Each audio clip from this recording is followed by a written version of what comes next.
অঙ্গীকার থেকে বিন্দুমাত্র বিএনপি পশ্চাৎপসরণ করে না। এই গৌরব বিএনপি, এই গৌরব জিয়াউর রহমানের, এই গৌরব দেশনেত্রী বেগম খালেদা জিয়ার, এই গৌরব তারেক রহমানের। তাই বন্ধুরা আমার, ৭১ থেকে আপনার ৫ই আগস্ট পর্যন্ত গণতন্ত্রের প্রশ্নে কখনো মাথা নিচু করেনি বিএনপি।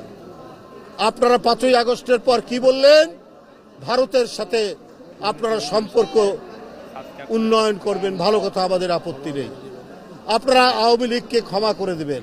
আপনাদের নেতারা মৌলানা সাইদি সাহেব, সেই সাইদি সাহেবের বিরুদ্ধে মিথ্যা সাক্ষী দেওয়ার জন্য সুকরঞ্জন বালিকে গোয়েন্দা পুলিশ ধরে নিয়ে গিয়ে তার শরীরে ইলেকট্রিক শক দিয়েছে। কালকেই দেখবেন তার সমস্ত বয়ান এসছে।